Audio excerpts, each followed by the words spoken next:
That- When we hit 6:30, we're ready to go. If you want to let WHCI, I think she's on. Okay, thank you, I will.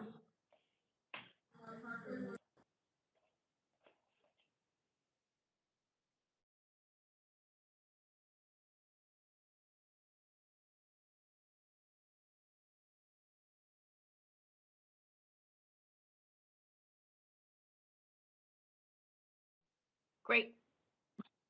That was Robin Rifkin, present. Great. Art,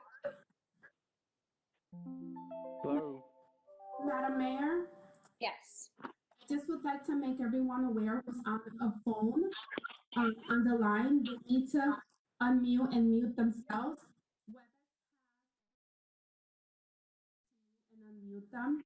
Okay, so all of you on the line, make sure you are muted until you need to talk, and then you can unmute yourself. So it's really important to put it on mute so we don't hear the feedback. Thank you, and you will have the controls yourself, so. Such good work. All right, it is 6:30, and we will begin the just to start by saying this meeting is available on West Hartford Community Interactive, Comcast Channel 5, and Frontier TV Channel 6098, YouTube, as well as www.whctv.org. So I'm calling the meeting to order. Good evening. I am Mayor Sherry Cantor, and I'd like to call to order tonight's virtual regular meeting of the West Hartford Center Special Services District. Because in-person attendance of public meetings is likely to increase the risk of transmission of COVID-19, there is somebody not on mute and there's echo. So if you aren't, just check your buttons and make sure you're muted. Thank you so much. Because in-person attendance at public meetings is likely to increase the risk of transmissions of COVID-19, this meeting is being conducted in accordance with Governor Mott's Executive Orders 7B and 7I as extended by Executive Order Number 9L. Madam Clerk, please call the roll. Ms. Blanks, Present. Ms. Cantor, Here. Mr. Davidoff, Here. Ms. Fay, Present. Mr. Gold, Here. Ms. Kerrigan, Ms. Kerrigan, Mr. Sweeney, Mr. Sweeney, I see you. Mr. Winograd Here. and Mr. Williams Present. and Ms. Rifkin. Here. Mr. Carlson, Here. Mr. Spivak, Here. Mr. Morpurgo. Here. Thank you. Thank you so much, Madam Clerk. Please remember to mute your line if you are not speaking. I am hearing some background noise. There is no public forum, so we go to the consideration of the consent calendar. Without objection, I move to change the order of business to consider the consent calendar at this time. Is there any objection? Okay, seeing no objection, consideration of consent calendar is entertained now. Without objection, I move that we place items 3A, 3B, and 3C on the consent calendar. Is there any objection?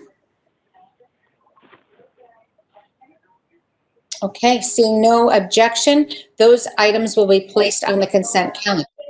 Without objection, I move the adoption of these items on the consent calendar. So that's that. I'm sorry, that was twice. All right, so now we will go to receipt of communications. Madam Mayor. Yes, Mr. Dodge. Thank you, Madam Mayor. Dallas Dodge Corporation Council. I just wanted to clarify, I believe your initial motion was to create the consent calendar. You now need to move adoption of the items on the, and Madam Mayor, would the moderator perhaps mute some of Excuse me, they're on the line. Yes, whoever has phone number ending in 444 needs to mute their phone. I do apologize, Madam Mayor, and Mr. Well, wait, I know what I need to do, Dallas, yes. And that's a roll call, correct? It doesn't need to be a roll call for those items for the consent calendar, Madam Mayor. You could move it without objection, but we just need to move to adopt and approve the minutes. All right, once we stop echoing out, it's hard to hear. Because I got noise in my background too. All right, is everything, okay, thank you so much. Without objection, I move the adoption of the items on the consent calendar. That's actually, so adopting the consent calendar itself. Are there any objections? Okay, there being no objection, the motion is adopted and the minutes are approved. The consent calendar is approved, correct? Yes, Madam Mayor. Well, funky. I apologize. That's okay. All right. Now we go to, there is no receipt of communications, no unfinished business, new business, adoption of the meeting schedule for calendar year 2021. I think that is attached or on board docs. Is there any questions on that? And anybody want to talk to that or any questions? All right. As we try to line it up with council meetings where possible, just so you know. Yeah. And there will be reminders coming, so just keep track of those. There's a lot coming at us, so I appreciate that.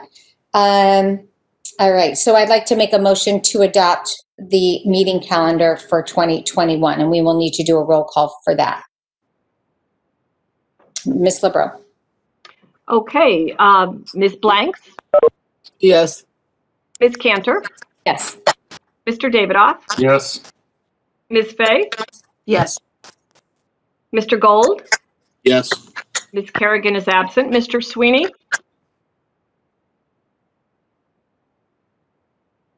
Mr. Sweeney, Mr. Winograd, Here. is that a yes? Yes. And Mr. Williams? Yes. And Ms. Rifkin? Yes. Mr. Carlson? Yes. Mr. Spivak? Yes. And Yes. Mr. Morpurgo? Thank you. And Essie, sorry, my audio cut out on me again. Thank you. I was going to Okay, make sure thank that we couldn't hear you, Lamb. Thank you. All right. So the motion has been adopted. There is, again, no consent calendar has been done. 10 staff reports. Mr. Hart, I think we go to you, District Manager. Thank you, Mayor. Good evening, everyone. It's good to see you online. Just a couple of items quickly, Mayor. Then I'd like to turn to Mr. Privatera to very briefly speak to the district's finances. I want to thank Ms. Rifkin and Mr. Carlson for their excellent collaboration this past summer with respect to our ability to promote outdoor dining, not only in town center, but in areas of Blueback Square as well. And they were also able to coordinate with the town to host any number of smaller special events, all observing appropriate protocols as set by the state. And the outdoor dining experience, as we have discussed at some length, and we will later on in our next meeting, really was a big success for the town, particularly in the center and in Blueback Square and a few other areas as well. So just wanted to thank them for their efforts. And you've probably seen, if you've been through the center and the square recently, setting up for the holiday season, some of the events we've had in the past, obviously we will need to modify. But again, town staff, Chamber of Commerce, and others are working very closely with Robin, with Ms. Rifkin, and the members of her team. So just wanted to offer that quickly, Mayor, and then ask Mr. Privatera to speak briefly to the district's finances. Through you, Mayor. Thank you, Mr. Hart. Mr. Privatera. Thank you, Madam Mayor. Good evening, everyone. when we talk about the district, we tend to talk about the district VBS fund and parking lot fund together. Could you, Ms. it's been- Rivera, just make sure you state your name and your Oh, title? sorry. Thank you. That's okay. Sorry, Peter Privatera, Chief Financial Officer for the town. The good news is there's going to be sufficient funds in fund balance in the parking lot fund and some in BBS, so we can make our debt service payments this year. We did have a significant drop. We're projecting a significant drop in revenue, about 1.1 million in the SSD revenue, or about 35%. You know, that's on top of some drops in revenue from last fiscal year. If you recall, we pretty much shut down the last quarter of last fiscal year. So we had an impact, significant impact on the parking lot fund, especially the fund balance in the parking lot fund, which was drawn down. So as it stands this year, we do have sufficient funds to hopefully to finish out the year. However, you know, I'm concerned the longer this pandemic goes on, the longer we erode the fund balance in the parking fund. I do have some concerns for the following fiscal year, but right now we're trending that we will be okay for this fiscal year. Thank you. Thank you. Are there any questions for either manager or Mr. Privatera? All right. I don't see any. With that, we don't have an executive session, and we can, I entertain a motion to adjourn. Is there any objection? Seeing no objection, I move the meeting's adjourned. And I will thank you all for being here. Appreciate it very much. Take care. Be well. Thank you so much. We will begin our our meeting of the special committee meeting of the whole right now. So I'm sure there will be people signing off for a minute. So we'll just give people a minute to sign off. And I don't know if there's any people that need to come on, but we're good. Good evening.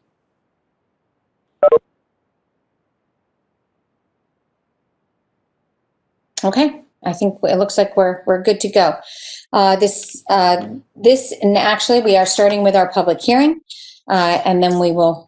So this is the hearing will come to order. Good evening. I am Mayor Sherry Cantor. I'd like to call to order tonight's virtual public hearing on the application filed on behalf of 47 Pratt Street LLC, owner of 1340 and 1344 New Britain Avenue and 8 to 16 Berkshire Road. Because in-person attendance at public meetings is likely to increase the risk of transmission of COVID-19, this hearing is being conducted in accordance with Governor Lamont's Executive Order 7B and 7I and extended by Executive Order 9L. Madam Clerk, please call the roll. Ms. Blanks? Present. Ms. Cantor? Here. Mr. Davidoff? Here. Ms. Fay? Here. Mr. Gold? Present. Ms. Kerrigan? Mr. Sweeney?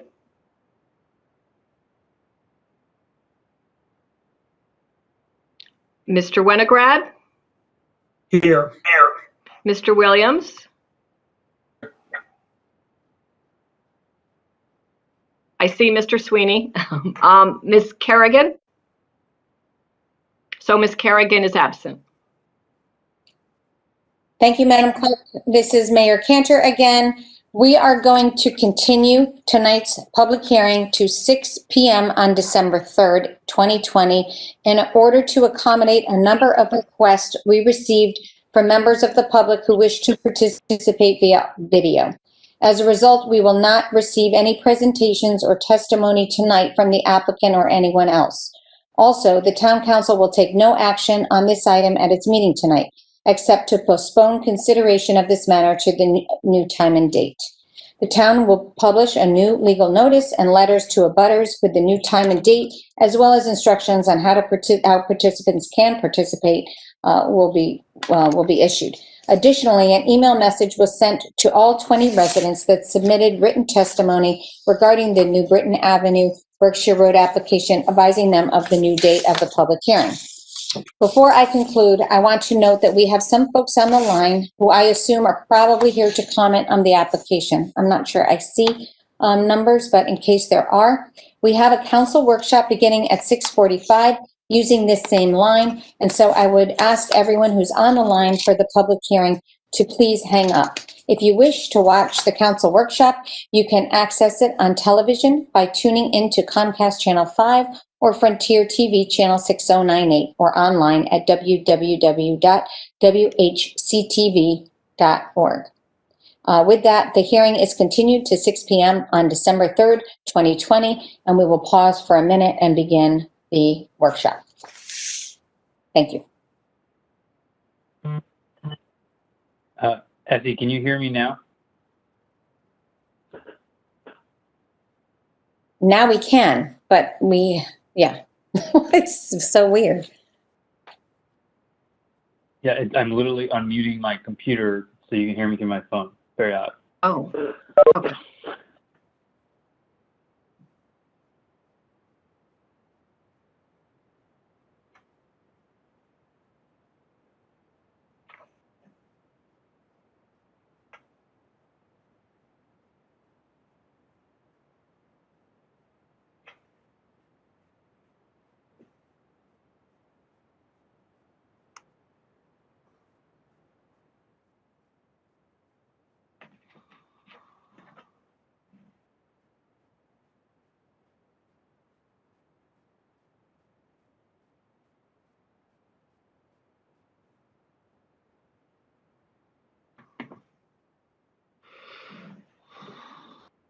Okay, because we were coming back to order, because we had noticed this meeting for 6:45, I started a little bit early. I read 6:35, and I'm sorry about that. So I just want to repeat that the public hearing that was scheduled for this evening will be continued to 6 p.m. on December 3rd.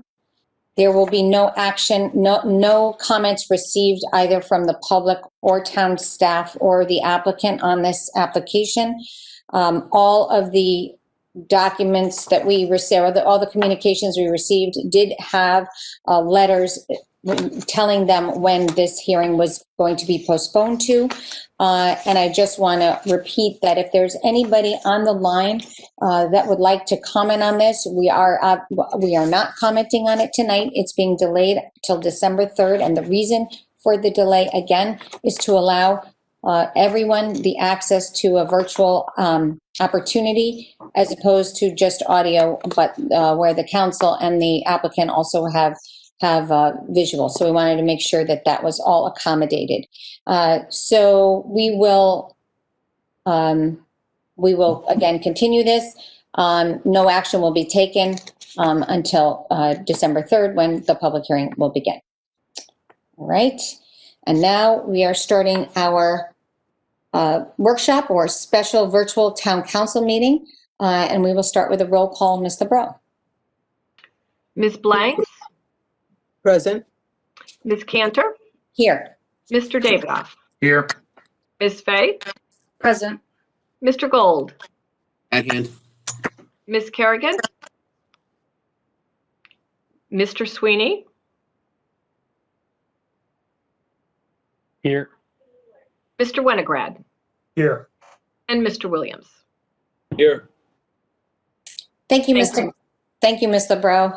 So we will start with our first item is the leisure services fee schedule and golf course operations. I will start with you, Mr. Hart, and you can make your introductions. You don't have to go through me for the, but I would just make sure everybody does state their name and title so people can follow. Thank you. Thank you, Mayor. Matt Hart, Town Manager. Good evening again. So joining me in a discussion of this item, we have Helen Rubino Turco, our Director of Leisure and Social Services. And we've also invited Tim Nadeau to join us. Tim is our golf course superintendent. So before I turn to them, just want to add a few opening comments. Every year at about this time, we will bring to Council Committee various recommended amendments to the fee schedule for leisure services. And in some years, we're seeking increases. In some years, we're seeking decreases. In some years, we're making other adjustments as well. You know, our goal is to set the fees in a manner that is fair and competitive and allows us to provide excellent services to the public. So this year, you know, because our standing committees are meeting on an infrequent basis, instead, we're using the committee of the whole process. We want to take this opportunity tonight to review a set of proposed changes to the fee schedule, relatively limited set this year. We'd like to review them with you tonight, take your questions, get your comments, and then bring them to you for a vote at your next meeting in public session. So tonight is just a discussion. We understand you're seeing this just for the first time, and we want to give you, an ample opportunity to review over a couple of meetings. So with that as an introduction, I will now turn to Ms. Rubino-Turco. Helen? Good evening, Helen Rubino-Turco, Director of Leisure Services and Social Services.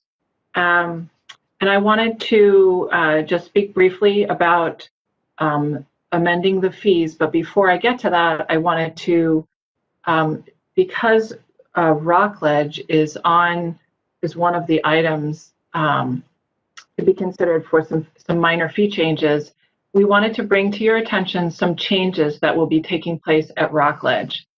Our golf pro, Rich Crow, recently announced his retirement. And we do expect, after 36 years of service, we do expect that that he'll be retiring at the end of the golf season. And this gives us an opportunity to kind of take the lid off the whole program there and realign and right-size the contract. Rich Crow, there are three components to the golf course operations, as you probably know.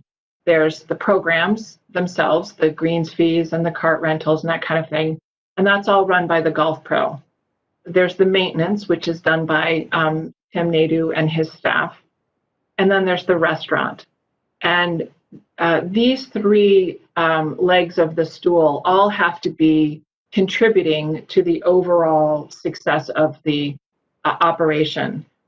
And just like we reviewed, every time there's a retirement or a change of leadership, there's an opportunity for us to look at the operations. We did this recently at the indoor skating rink. We looked at it at the indoor pool, and we're now having an opportunity to do it at Rockledge. And this is a great chance for us to change the contract that we have with a golf pro.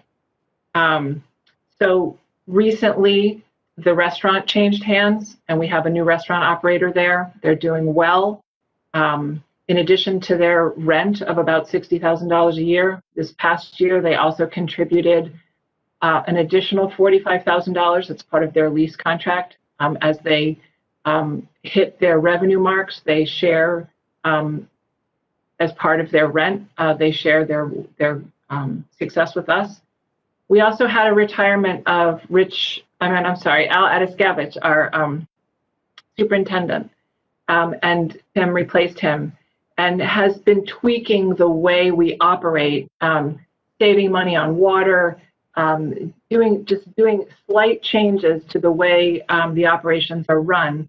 And Tim is available to answer questions if need be about the changes that he's made to reduce our expenses. And then the third one, of course, is Rich Crow retiring at the golf course. So those golf program revenues come from a variety of places. The greens fees, which is the general admission, and we're not suggesting any changes to our greens fees. The membership, which is the season passes, and we haven't changed these rates since 2019, so it's been a couple of years. And then the other revenue centers are the cart rentals and the range. And by having an opportunity to put out an RFQ, a request for credentials or qualifications for a new golf pro, which will be posted shortly in the next couple of days. One of the things we're going to consider or insist on is that we take the revenue for the cart rentals and the range, and then we share a small percentage with the golf pro. Right now, we only get 20% of the cart rentals and the range. It does increase after some revenue marks are met, but it's a significant portion of the revenue that comes in at the golf course. And so we're excited about this change. Obviously, we're going to miss Rich. He's been a wonderful asset to the town for 36 years, 36 seasons. And so there is going to be, as you'll probably learn shortly, there's a proclamation that the mayor has prepared to honor his retirement. And there's some festivities that are being planned in, later this month to honor Rich Crow. So what can we expect from, the change in leadership for this portion of the golf course? Really, it's an opportunity for us to reset and refresh the facilities marketing. Obviously, other than, the increased revenue that we're going to be getting, we expect that marketing will be done through social media, through email blasts. We recently, this year, we have started using a new point of sale system called Club Profit, and we really want to see that used to its full potential.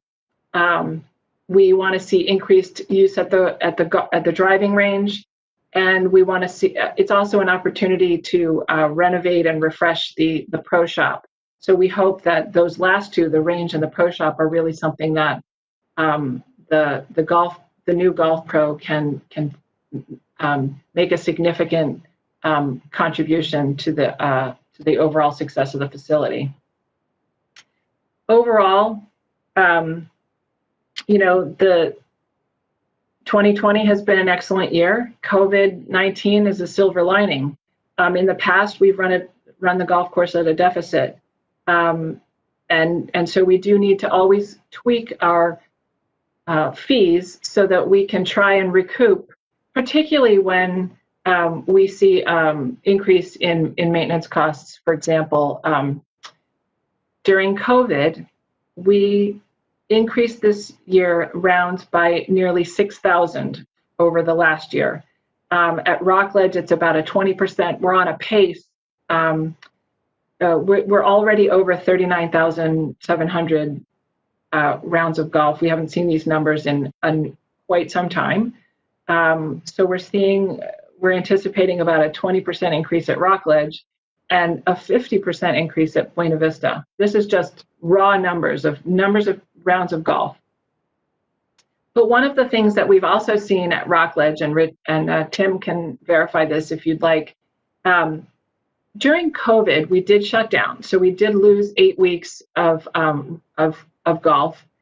But when we did reopen because of COVID, we only allowed one cart to go out per person instead of 2 people per cart. So there were increased number of carts going out. And we did see some wear and tear on the golf course that we hadn't seen before. So there was the increased use, but there was also the increased number of carts. So we want to be also sensitive, especially at BV, where it's by and large, it's operated by part-timers, and their salaries are tied to minimum wage, and minimum wage has gone up again. But we haven't changed our prices at BV since the 2018 season, so 3 years. And it's time to just adjust those a bit. So we are, as I said, very pleased with the operations this year, the success this year, one of our first questions for an incoming golf pro will be, what will you do to try and sustain the interest and the resurgence of golf this year that COVID-19 has given us an opportunity to see. So we are optimistic about the future of the golf course. Our strategic plan there really is cost recovery through all three legs of the stool. So it's not just the greens fees and the collection of fees from the golf course, but it's also the revenue from the restaurant, as well as the savings and the efficiencies that Tim and his maintenance staff are implementing. And so we're very optimistic that that we will be able to right this this operation and bring it back into a profitable operation. Are there any questions about the changes that we plan to do at Rockledge? Helen, I just want to remind you, we do have that, a couple pieces to the meeting tonight, and I do have a Girl Scout troop that's coming for there's bad, so we're trying to keep this tight. So I'm not saying anyone should have any not asked questions, but thank you so much. To briefly run through, thank you, Mayor Cantor. This is Helen Rubino Turco again, just to briefly run through the amendment of the fees. We are not raising the greens fees. We are simply tweaking the twilight rate and the golf passes, the off-season rates. Again, a lot of these haven't changed since 2019. And the off-season rates are kind of interesting because we can use with this new club profit, we have an opportunity to market these off-season rates. So if we get a stretch of weather like we're having this week, in the middle of December or in the middle of January, in the middle of February, we can quickly push this out and have some rounds of golf. But with obviously, we need to recoup the maintenance that we would incur there. Buena Vista hasn't changed prior to the 2018 season. There is also a new point of sale system. More and more transactions are all happening through credit cards. So we are seeing increased credit card fees. And part of these slight changes will help us recoup that. At Veterans Rink, all the fees, there's really no major change there. It's only the rental when you're renting the whole sheet of ice. And we're increasing that by, depending on the use, between 2.5% to 3.5%. Cornerstone is an important component of our leisure services fund. And they have been doing a very good job, but they have been hampered by 2 major renovations and a pandemic. But they have really been looking closely at how all the other facilities are operating in the region, and they're suggesting dropping one of the options, the gold membership, and just sticking with one membership. And instead of having an annual fee, of having it be a monthly fee. And there's lots of people, even during the pandemic, we've seen this, where they'll just drop off for a couple of months, but there's so much paperwork and back and forth and transactions to give them a refund that they just wanted to kind of streamline and simplify their billing structure. Again, it's all going online. And they also are keeping their senior membership fees lower than the competition, being very sensitive to our senior population. That keeps it going during the day, particularly. Are there any questions about, the other changes that we're suggesting are quite minor? Okay, thank you. I saw Mr. Gold's hand up, so I will go to Mr. Gold. If you have a question, either raise your hand so I can see it above your name bar line. So lift it high. Thank you. Thank you, Mr. Gold. Thank you, and I promise I'll be brief. Just real quick, Helen, going back to the pro and replacing. I've been around golf all my life. I've seen a lot of courses and changes. And when the pro leaves, there's certainly opportunities. Taking away the carts, taking away the range sometimes leaves, I guess, a lack of talent to attract. I'm assuming the pro would have the pro shop, though. Has there been any thought to bringing in potentially a management company that wouldn't necessarily care of the golf carts and the range and do something like that? So there's some sort of management company that comes in and actually manages the entire course. And then one question, the greenskeeper, Tim, do you have a breakdown of how much it costs per hole for maintenance purposes? And in terms of the savings, are you putting in fescue and things like that to accommodate for some of the change in the water requirements? Yeah, I don't have a hole by hole breakdown, but yes, you're right on some of the fescues. I've expanded in the past 2 years, probably about 7 or 8 acres worth of naturalized fescue areas, which will be, become low maintenance areas, which helps out a ton. Tim, I'm sorry to interrupt, but just state your name and title for the. Oh, sorry. That's Tim Nato, Golf Course Superintendent, Rockledge Golf Club. Yeah, so I do not have a hole by hole breakdown. No, cost savings. Those low mow areas definitely save a ton.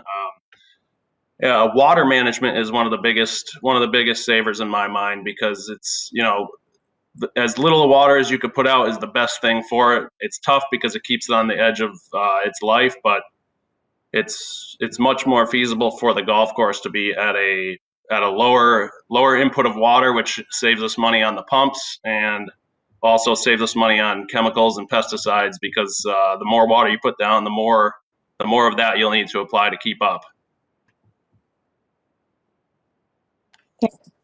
Thank you, Tim. Mr. Gold, do you have anything further? No, I just wanted to follow up through you, Lee Gold, through you, Mayor Cantor, to Helen about the management company, if that had been looked into. Thank you. Okay, thanks, Helen.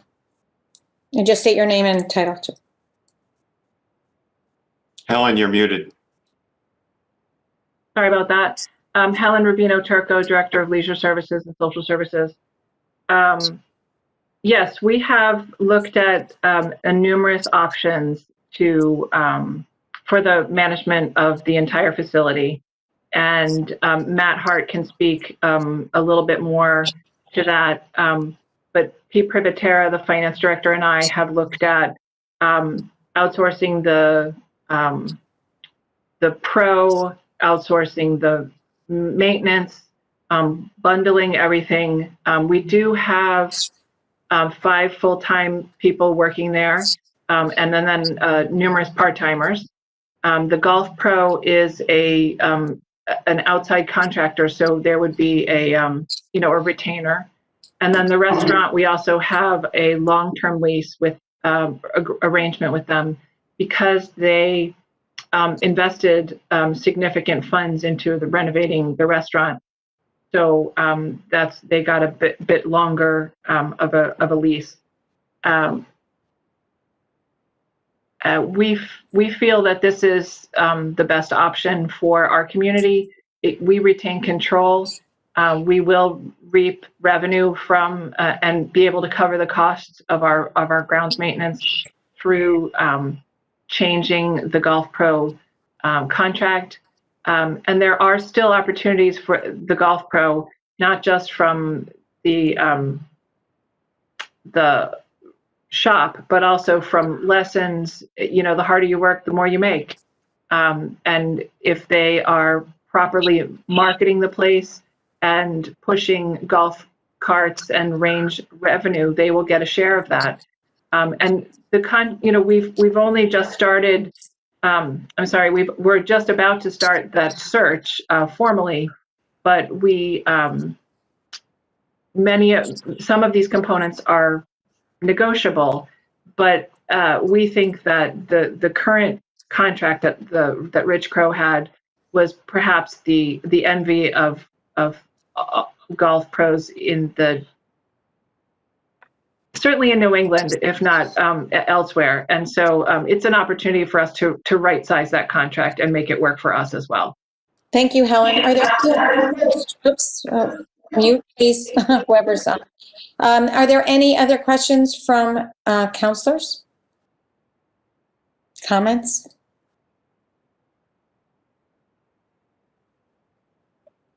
I don't see any hands, so I'm also looking at my text. I don't see you. All right, Mr. Sweeney. I just want to say thank you for Helen for taking the time to run through all this. I don't know this is a complicated matter. We have losing Rich is a big loss for us, but to the points that you made, and I think the points that Lee made, I think there's a lot of opportunity here to restructure the way we do things at Rockledge, and to Lee's point, it is important that we have the pros have some skin in the game. That's how we're going to attract someone to continue on the tradition that Rich is leaving behind. So I like we had a good conversation, and thank you for explaining all of that. I think that we have a lot of levers to pull to attract a really high quality pro at Rockledge, and thank you for all the other work you did on the other fees. I know that we have a lot of moving pieces here, so thank you. Thank you. Thank you, Leanne. Go ahead. Go ahead. Helen Rubino Turco, Director of Leisure Services. I just wanted to say we typically bring these fee changes to you in December, but we wanted to bring this to you in November for two reasons. One, to let you know about what we were thinking in terms of all of the golf course operations and everything, that all the components, but also it gives you an opportunity to look this over and ask us questions. If we need to do any tweaking between now and the end of November, we can certainly do that. Thank you. Okay. Any other questions for Helen? Ms. Fay? Ms. Fay? Yeah, thank you very much. I'm just curious, what term was the contract that we had with the retiring pro? And was it long, super long, and would you restructure that going forward? Thank you. Thank you, Ms. Fay. Ms. Rubino? This is Helen Rubino Turco, Director of Leisure Services, answering Mary Fay's question about the term. It was a 5-year term with renewals. And when I started, it had just been renewed. And when it also came up for renewal again, we had just changed our restaurant operator, and I knew that our superintendent was going to retire.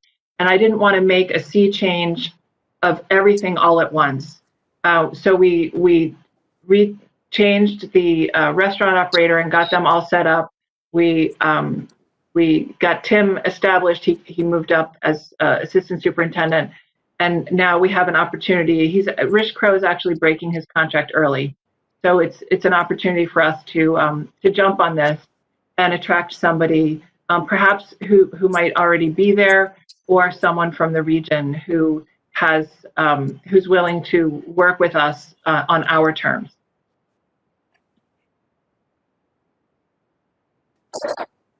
Thank you, Helen.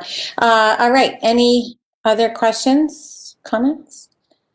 All right, thank you. This has been a really challenging, no question, this has been a challenging time period, and our facilities are running well, and we're very, very grateful to the leadership, because it would not happen with all the management that goes into it and the leadership that's been committed to making these facilities run well. Tim, I hear such good things about the maintenance. We obviously the town is in sad to see Rich grow. Rich Crow, go.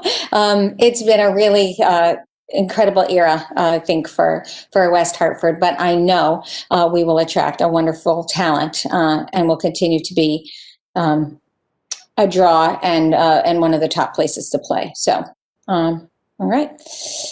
All set. All right. With that, we will now go to our second item, which is economic development. But first, and I'll go to Mr. Hart. Go ahead, Mr. Hart. I will say it after you. Go ahead. You can introduce Kristen. Thank you, Mayor. Don Hart, Town Manager.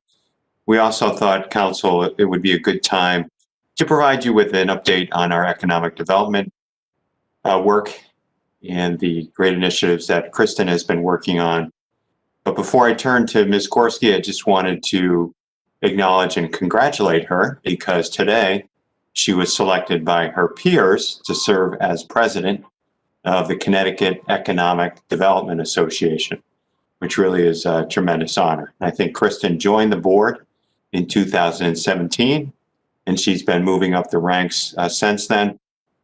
Kristen, we're certainly very proud of your work, and I want to thank you for stepping up to lead that critical organization during such an important time. We know you'll do an excellent job, and we're here to support you. Mayor?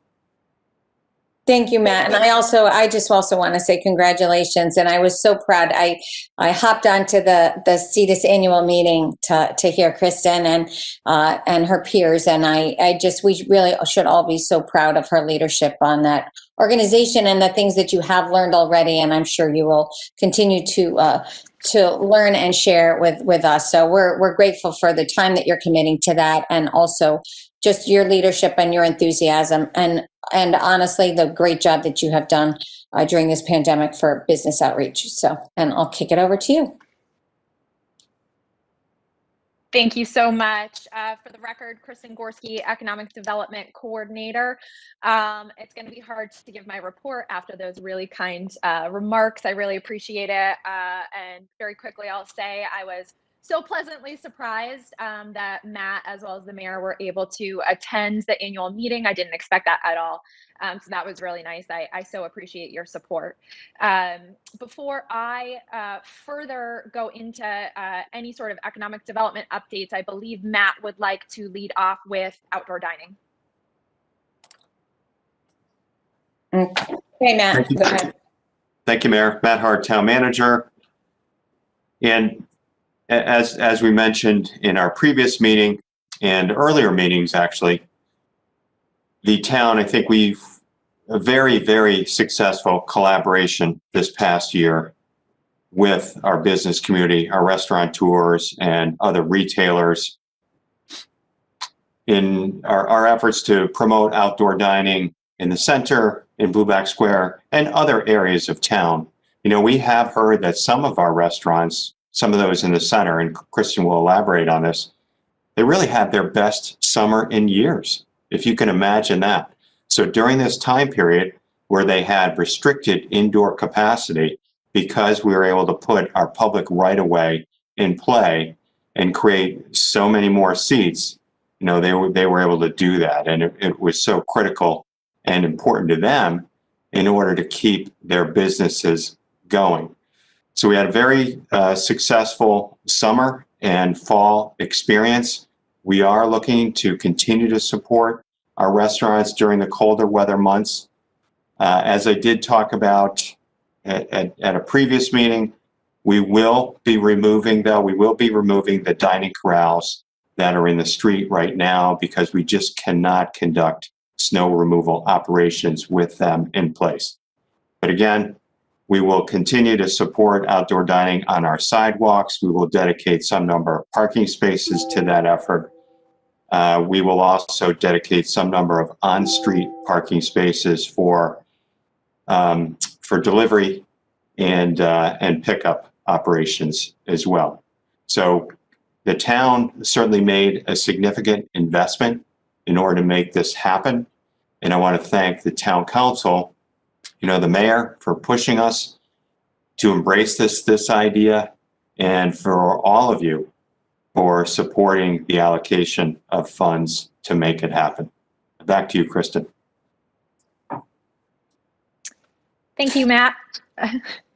Again, for the record, Kristen Gorski, Economic Development Coordinator.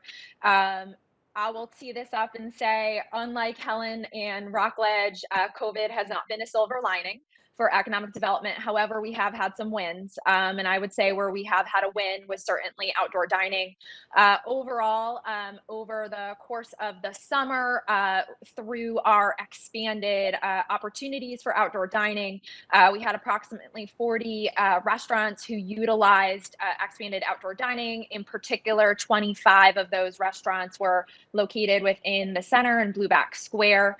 As Matt had mentioned, many restaurants had great success with this expanded infrastructure. You know, I think coming off of the closures in the springtime, moving into the warmer weather and a lot of, you know, unsure feelings about what would come next, I think that this was absolutely welcomed by our restaurant community. And, you know, I think that, you know, through constant conversations with our restaurateurs, we were able to execute something that provided a lot of success.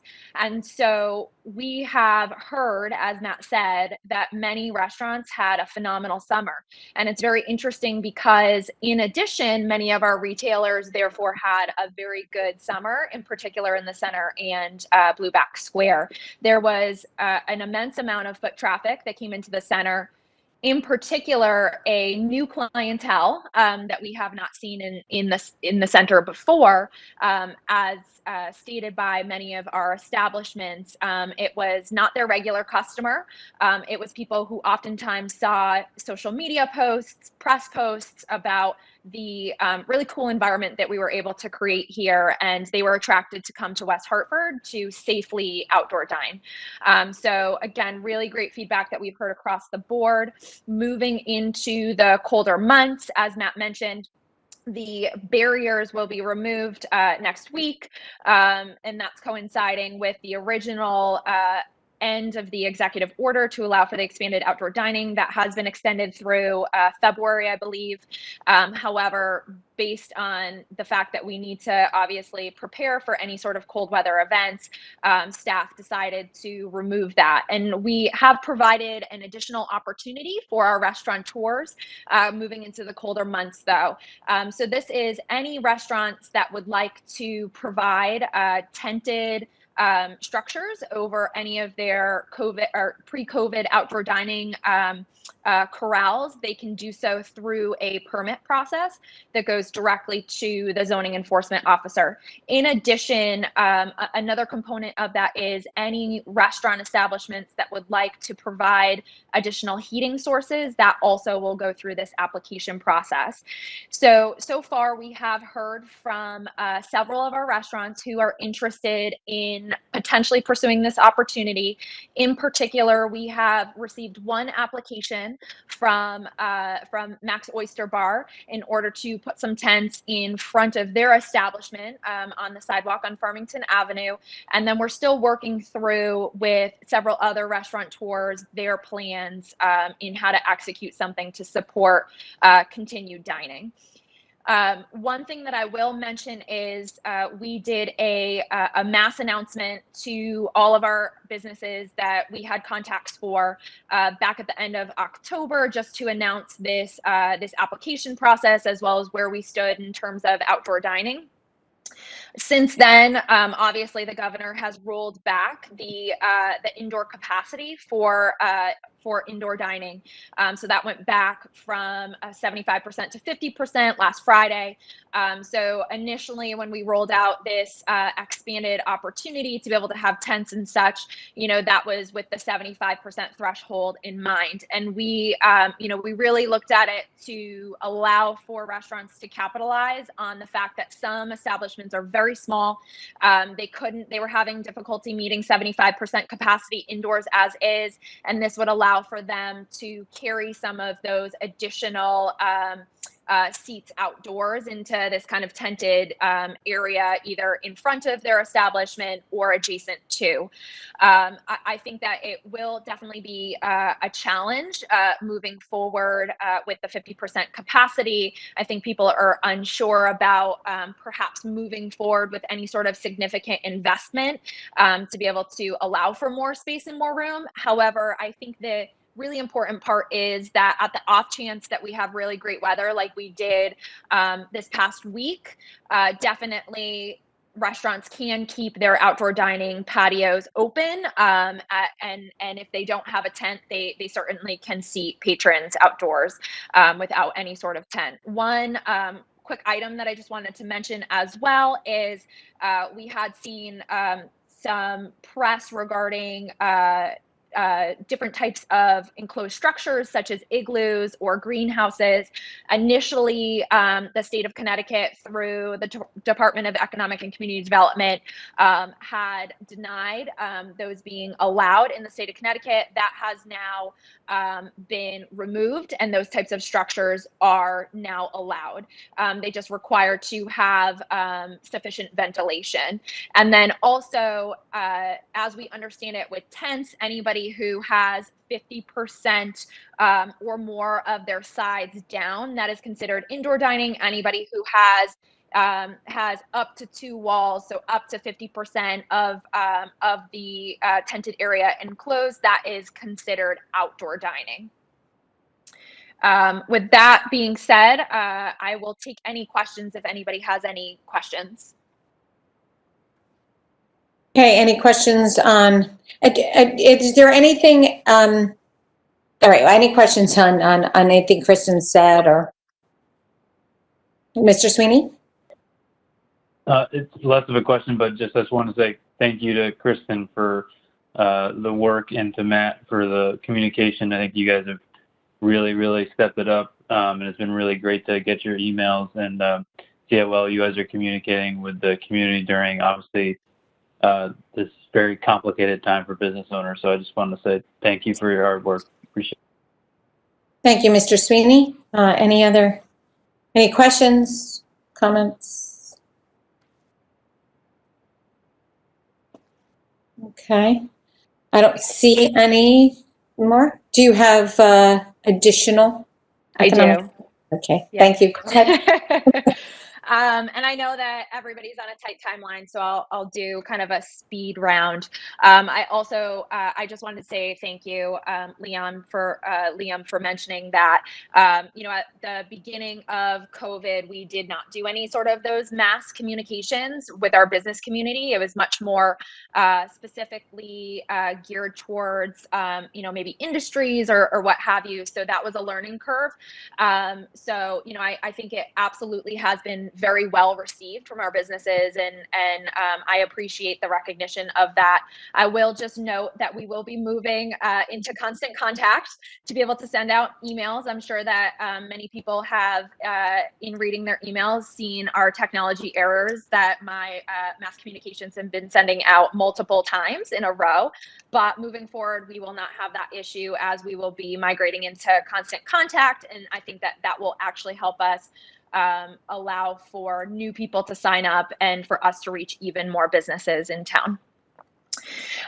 So moving along, a couple of items you may have seen, there is a Connecticut CARES grant that is available.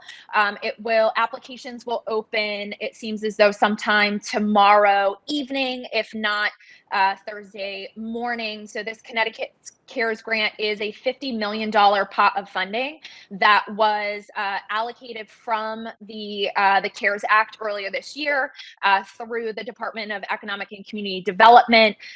They are going to provide an opportunity for small businesses and nonprofits to apply for a one-time grant of $5,000.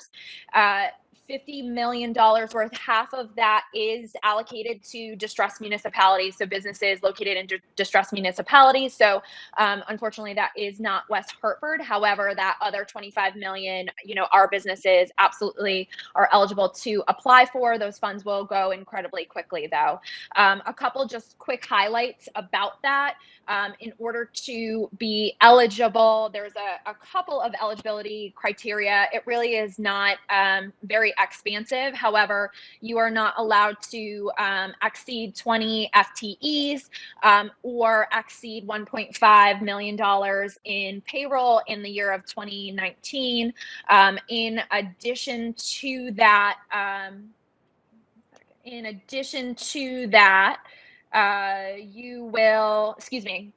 businesses must demonstrate 20% or more loss of revenues under the pandemic as compared to their 2019 revenues. And then a business must be established by October 1st of 2019 in order to be eligible.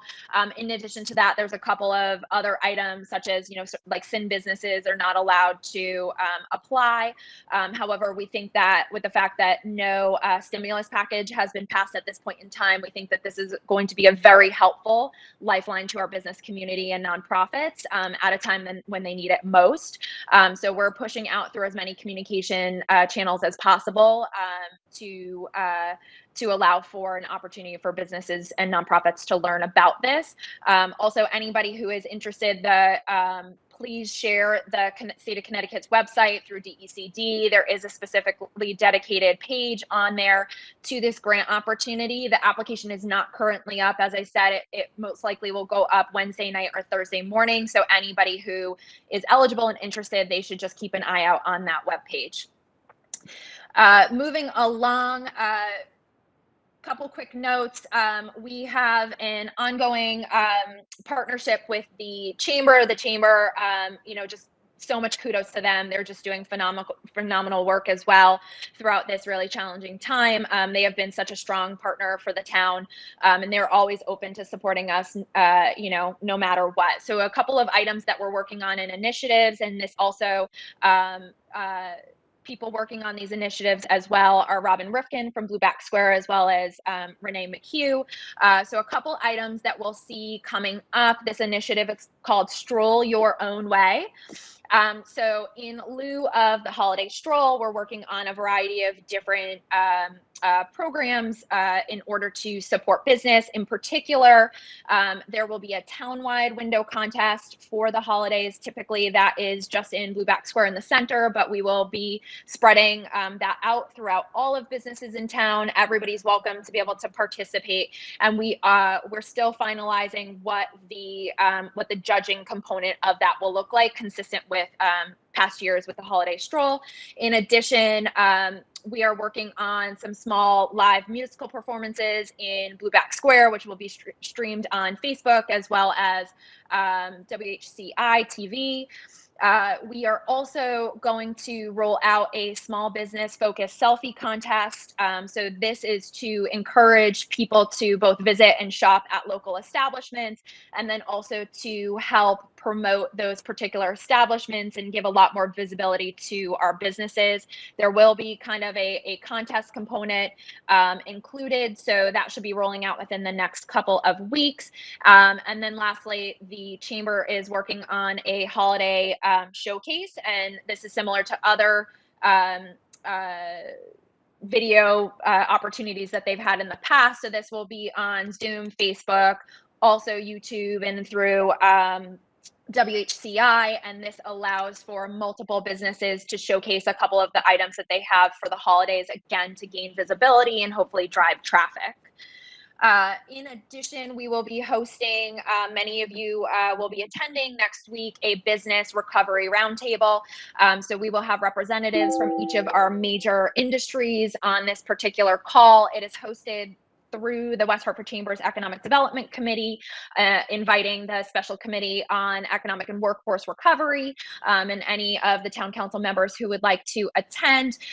Specifically, we will be talking about particular industries' challenges throughout COVID, especially moving into the colder weather, some more unsure months ahead, and just to basically understand what major items they see on the horizon that will continue to be challenges for them within their respective industries, and understand how we can continue to support those business industries in West Hartford, whether it be through additional programming, education, advocacy, so on and so forth.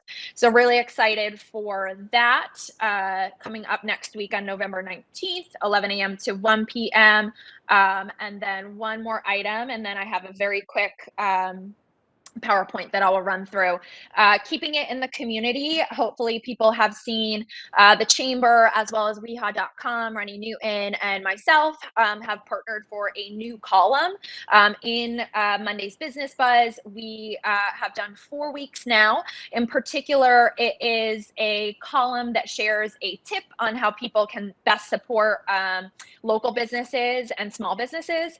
In addition, it has a mini feature on a business in particular focusing on how they were able to overcome a lot of the challenges that they have faced under COVID. So far we've done Kimberly Boutique, Vinted Wine Bar, New Park Brewing, and Fleet Feet. So that will be an ongoing feature with a new business every single Monday, and we're really excited, and thank you to the Chamber and thank you to weha.com for partnering with us on that. Great, Kristen. That's awesome. Go ahead. No, go ahead. Oh, I was going to ask Dorida if she could load the presentation. Great.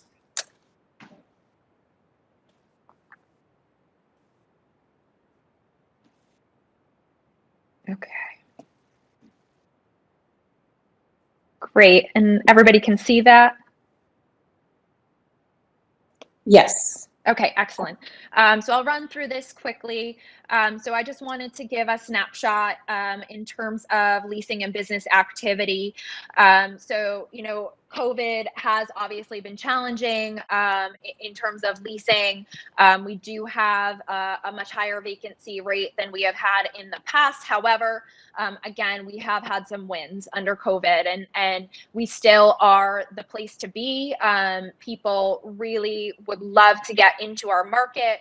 Some of those businesses who have been looking at West Hartford for a very, very long time and just haven't been able to find available space that works for them, we are finding tenant spaces for those businesses. So a lot of positive activity coming throughout all of this. So very quickly, in Bishop's Corner, F45 Fitness, they should be opening within the next couple of months. Salon Medusa had announced that they closed their brick and mortar location, but they have reopened and relocated into Salons by JC. Very similar, Pixie Hair Studio. They had been in the center. They closed their brick and mortar and moved into Salons by JC. So really great to be able to have Salons by JC to be able to keep those particular establishments in town. Blue Plate Kitchen, they were closed for a very short time and then they opened under new ownership. Salsa Fresca is opening in the former Cadova space. Connecticut Physical Therapy Specialist, they will be opening in the Simon Conover building. They're working on build out right now. In addition, Prime Healthcare Pulmonologists will be opening on North Main. Particular in the center, Bowler Engineering has relocated their offices from Rocky Hill to West Hartford. They're at 65 LaSalle. Worst House, it will be opening quite soon. That is the rebranding of McLadden's into another one of their restaurant group's brands. So German food, which will be a great addition to our cuisine. Prime Facey Med Spa, they are opening in the former, or excuse me, have opened in the former Be Kind space on Farmington Avenue. Really great announcement. Lobster Craft, they'll be opening a West Hartford location early next year. They will be opening in the former Bella Gusta space. I'm very excited to welcome them. They are incredibly enthusiastic and they're just really excited to get open and running and be a part of this community. Sock Stars recently announced an expansion. There had been a vacant storefront directly next to them on LaSalle Road. They are going to utilize this as a training space. We're really happy to have them have an opportunity to be able to expand in the center. Recently announced Pink Soda. They will be opening in the former Pixie space. You know, note that that was one of the salons that had relocated to Salons by JC. They're currently located in Fairfield County. This will be, I believe, a first in Hartford County for them. Over in Blueback Square, Aria Nail Salon. They are also working on their build out. Ooh La La earlier this year had relocated within Blueback. Aria Nails will be opening in their former space. Place to Be has officially executed their lease. The old Cook and the Bear signage has come down and they're actively starting to work on their build out in that really great space in Blueback. Sola Salons. This is another co-working salon brand that's in the state. They are taking 3 spaces. So they are taking kind of the corner of the parking lot on Raymond Road, so the former Skeleton Key, Deadbolt, as well as the mobile rescue space. So that's a large, probably about 10,000 square foot space for them. Cycle Bar was bought out by a new owner last month and reopened. Toro Loco Casita. So Toro Loco out of Farmington. They're expanding into West Hartford. They're going to be opening this establishment in the former Petals and Paws, which has been vacant forever.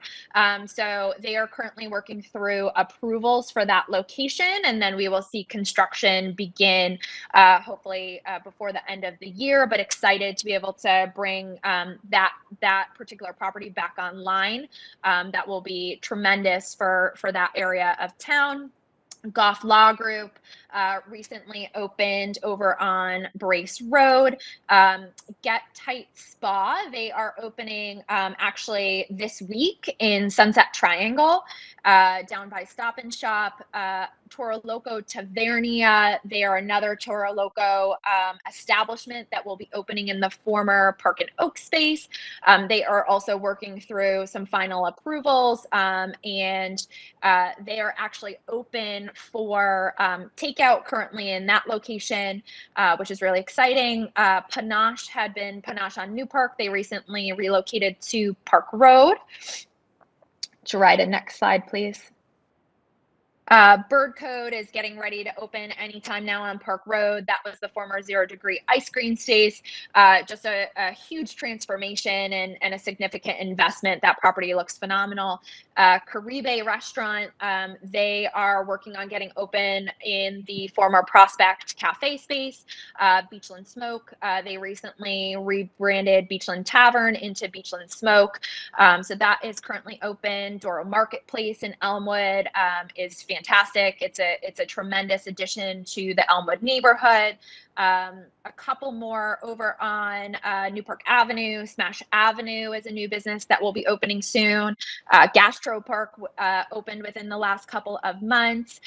Elite Painting and Decorating, that is a establishment that will be opening over off of Andover. So that's just off of the Oakwood Extension, off of New Park Avenue. K Cabinetry is a cabinet manufacturer, and they have recently relocated to a larger space off of South Street. Back in September, Ashley Home Outlet opened in the former Puritan space. West Hartford Lock is now open in their brand new space. Keep in mind they relocated their business from Hartford, and then all of you know that Aldi will be going under an expansion and renovation. And then very quickly, just a couple property sales, large scale property sales that have happened in the last couple months. There's a couple of multifamily, large scale commercial buildings that are on the Hartford, towards the Hartford line. Excuse me, I'm going in the wrong direction. Excuse me, 771 and 773. Farmington Avenue, both of those sold to a new investor out of New York. The Puritan property sold back in September. Harvey's Market, that property was purchased by the owners of Harvey's Market back in September. 1031 New Britain Ave, many of you probably saw the article in Hartford Business Journal. That particular property just sold in October. That's the former Bally's space. It was sold to a gentleman looking to put in self-storage. And then 21 LaSalle Road in our center was also sold to an undisclosed buyer. So that's the lightning round. Happy to take any questions. Thank you so much, Kristen. And I think all of you can hear that she has been one busy lady on multiple levels. So we're very lucky to have you here, and I know how hard you are working. So I am not seeing everybody's, your images are clocking, and I'm working on that, but I don't see anybody. So if you want to, I only see a couple of you, so I apologize. So if you can raise your hand, that would be, or text me, would be really good. Or you can just unmute and say your name.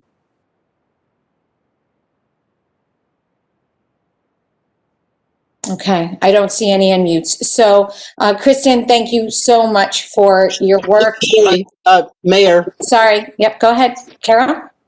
thank you. Sorry. Councilwoman Carol Anderson Blanks, through you, Mayor Cantor. Yes. Kristen, just a quick question. I'm not sure if you're able to answer it. The owner who purchased the Valley structure, I noticed that there's still a lot of debris in front of that building. Do you have any idea in terms of the timetable for the cleanup in terms of the exterior area of that building? Thank you, Ms. Blanks. Maybe this is for Mr. Hart because I know that he has been kind of monitoring this. Matt? Matt Hart, Town Manager. Thank you, Counselor, for the question. Our police did get involved a couple of months ago, and my memory is that the property owner did clean up things to a significant extent. So it sounds like it may still be remaining. Oh yeah, no, there's a lot there. There's a lot. We will need to follow up with that. And again, I know our police department had been in touch with the property owner. I apologize for the background noise. I'll temporarily mute. Okay, I know Carol and Leon have seen, yeah. Go ahead. Go ahead, Kristen. I can just add to that. So I have checked with various staff departments just to understand if they have any current applications under the current or the new rather property owner, and they don't have any current applications to begin build out of this new self-storage space. I know that in the Hartford Business Journal article today, it said that they are currently under construction and hope to be open by May of next year. It does not appear as though any construction is currently happening on that, but staff is aware, and we will keep an eye out in terms of any permits that come in for that particular location. All right, just do report back to us about the debris. That's been a source of many comments from the public to us. Mr. Hart, you had your hand up, and then Ms. Kerrigan wants to comment. Matt Hart, Town Manager. Yes, we will do that. My understanding was that we had made significant progress. Looks like there's work to be done still. Yes, there is. Okay, thank you. Ms. Kerrigan?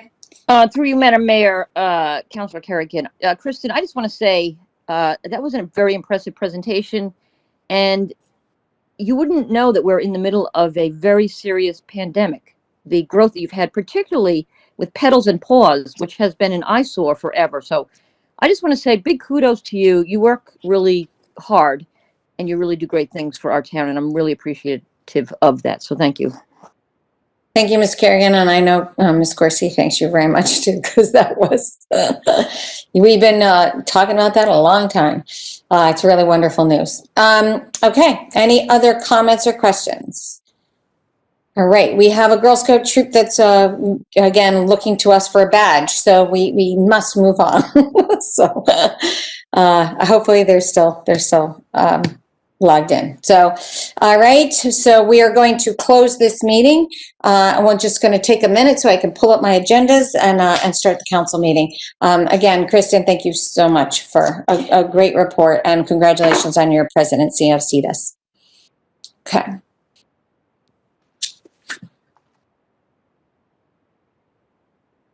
All right.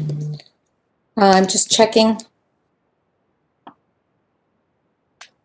Beth, could you just actually contact Essie on when you joined the meeting, because when attendance was taken, we did not see you or hear you. So could you please communicate with Essie? Thank you.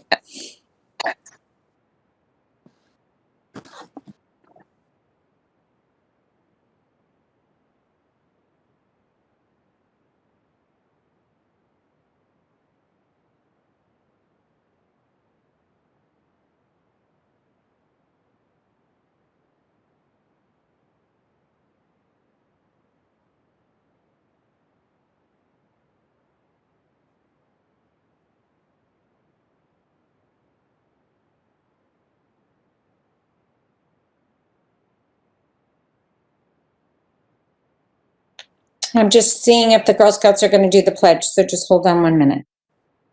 Okay. All right, so we're going to start the meeting. This is the regular virtual West Hartford Town Council meeting, 11:10 at 7:30. Hello, I am Mayor Sherry Cantor. I'm calling this November 10th, 2020 regular meeting of the Town Council to order. Before we begin, I'd like to note that earlier tonight we continued the public hearing on Berkshire Road application to 6 p.m. on December 3rd. We will be postponing consideration of that matter until then. So if anyone is on the phone for that purpose, please hang up. If you would like to watch the council meeting, you can do so by watching on Comcast Channel 5 or Frontier Channel 6098 or online at www.whctv.org. From what I understand, Troop 10435, fourth graders from Whiting Lane, there are 9 girls part of this troop, and they meet regularly, either virtually or socially distanced outside, are here to join us. Their leaders are Natalie Fullman and Jennifer Krukas. And I want to thank there they are. Thank you so much for joining us tonight. I wish I had my little Girl Scout picture of me when I was a Girl Scout, but I don't right now. I should have thought of that. I apologize. But if you could lead us in the Pledge of Allegiance, we would be very honored. So unmute yourself and go ahead and lead us in the pledge. And if you can stand, go ahead.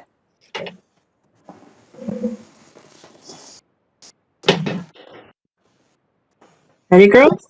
1, 2, 3.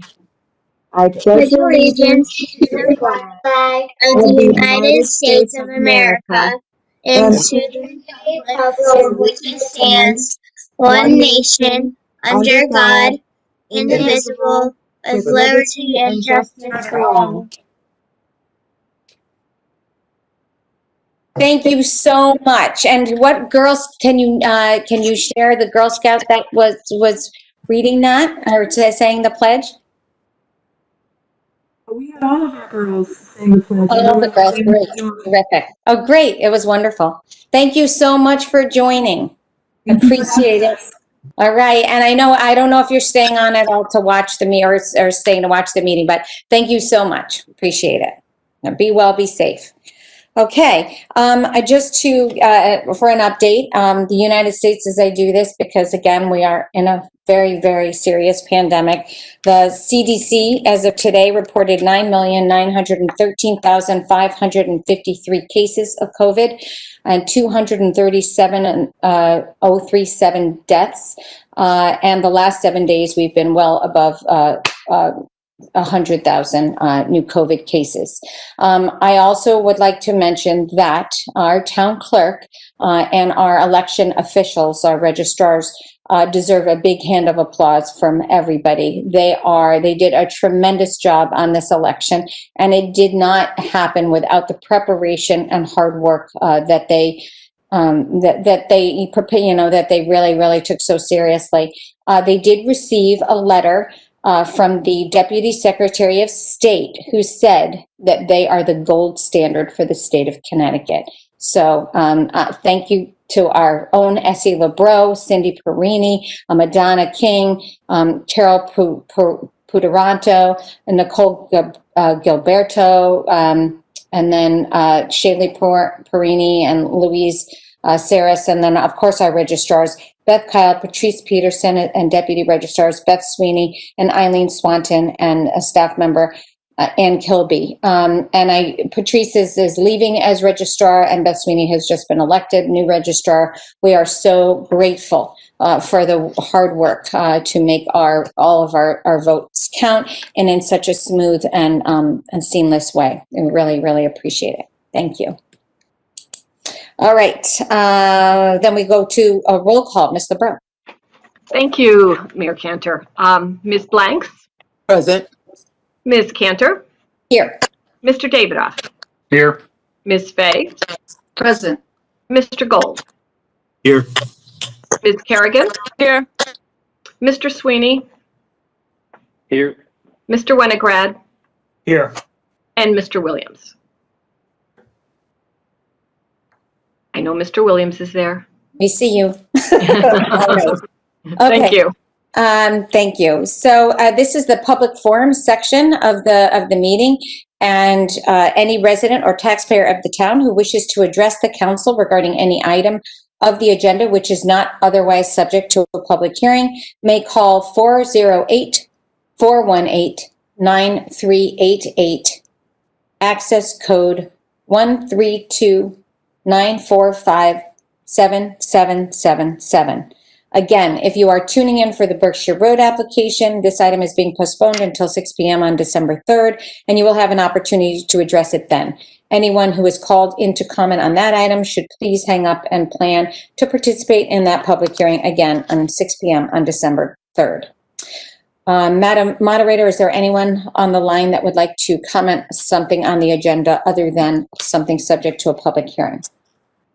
Madam Mayor, no, there is no one on the line. Okay, thank you. Number 3 is proclamation. This is actually being tabled. The chiefs and assistant chiefs were not available tonight, so we will be doing that next meeting. Consent calendar without objection. I move that we place items 5A, B, and C on the consent calendar. Is there any objection? Mr. Dodge. I am not objecting to the consent calendar, Madam Mayor. I just want to clarify the motion on the proclamation, that's a motion to postpone, not to table. A motion to table, you would have to vote to take the proclamation off the table. I'm sorry. You're right. I apologize. Motion to postpone. Thank you. All right. And do we have to, do I have to, without any objection? I think, but I interrupted you as you were creating the consent calendar, and you can move forward with that. Okay. All right. So where am I? Without any objection, I move that we place items 5B, C on the consent calendar. Is there any objection? Seeing none, those items will be placed on the consent calendar. Without objection, I move adoption of the items on the consent calendar. Is there any objection? There being no objection, the items on the consent calendar are adopted. Then we go right to reports from the town manager. Mr. Hart.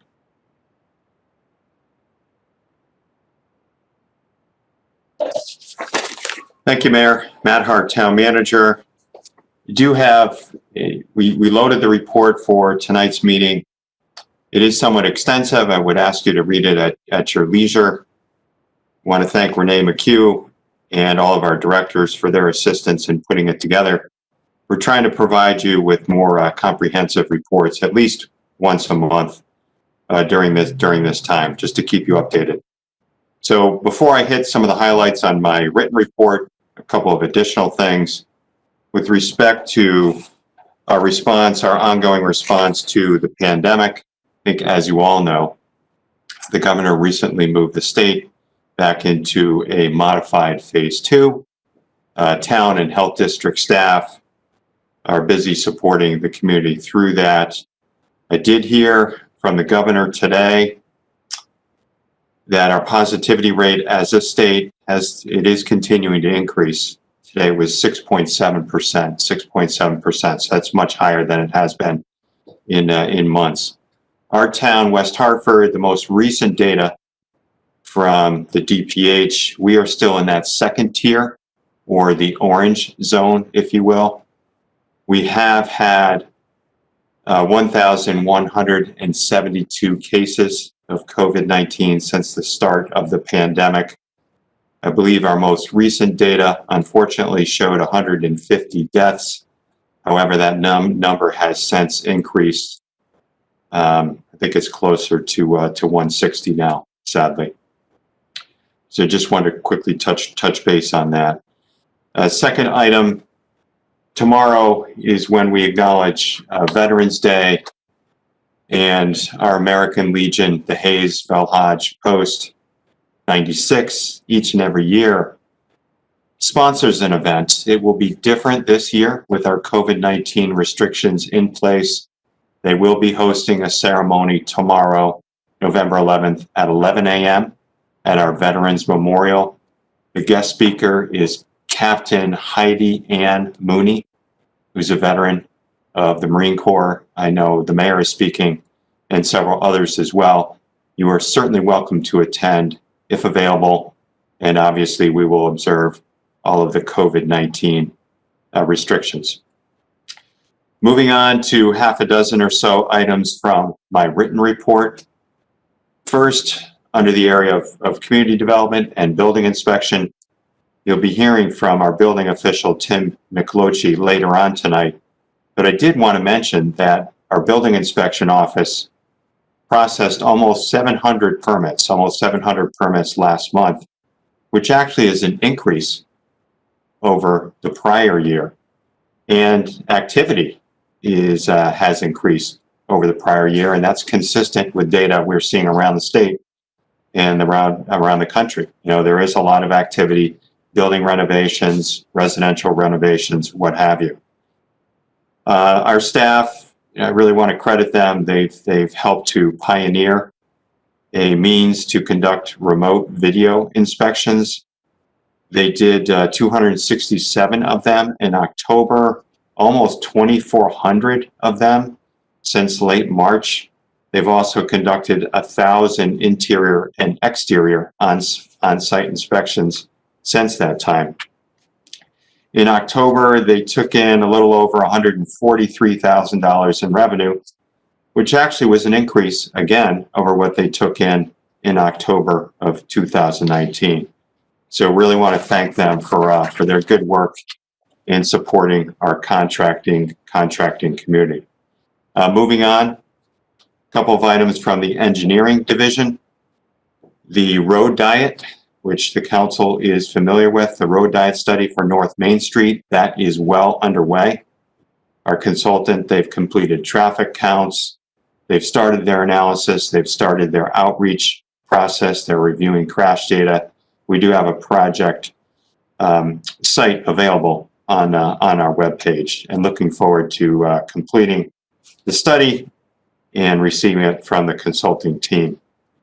You've probably also seen and will continue to see in the coming months a lot of utility work in the center, which is one of the main reasons why we have held off on paving roads like LaSalle, because we want to complete that utility work first, so we don't have to obviously immediately rip it up again.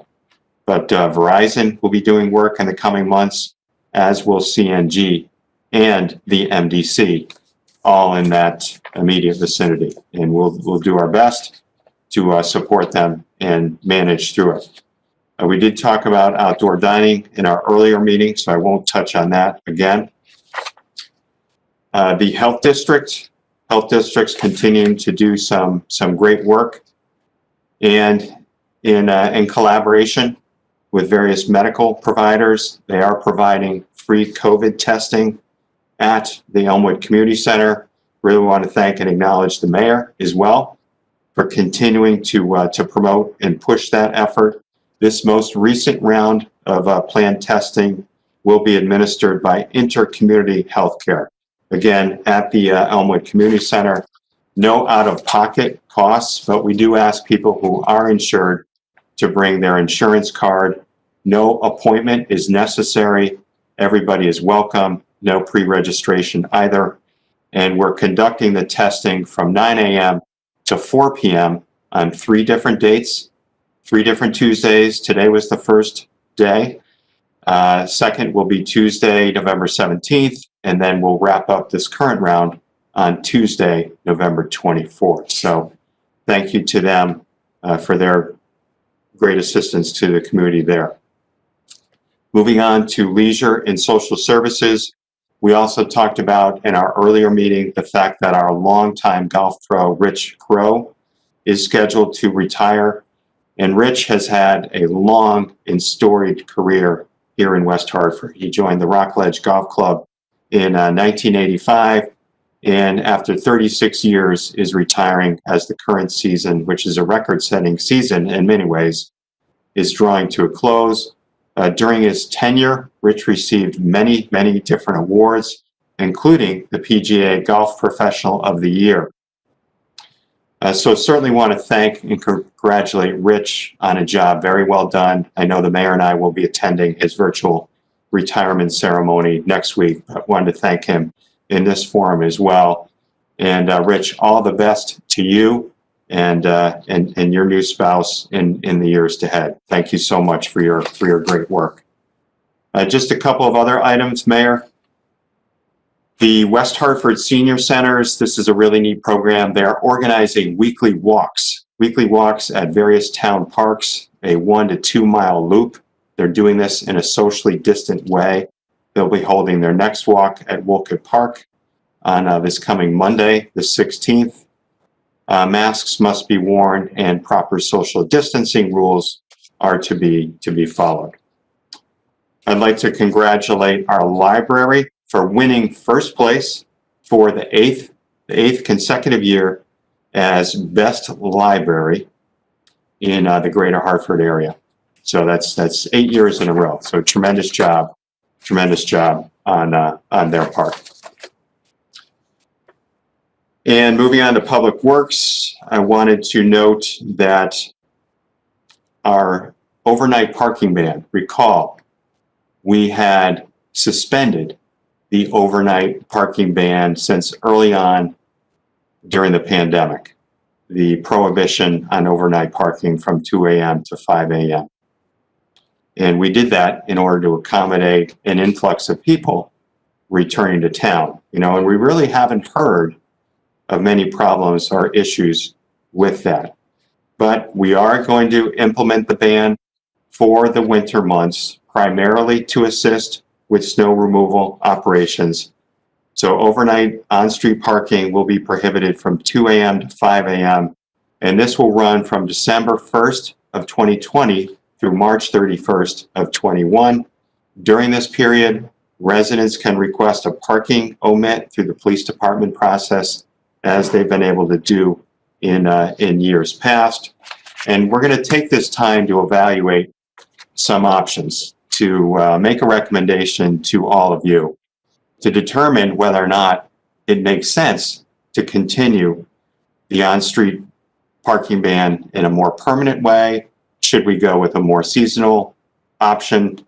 There might be other options as well, such as an overnight residential parking permit. And then the last item I wanted to touch on tonight, Mayor, and you mentioned this in your opening remarks as well.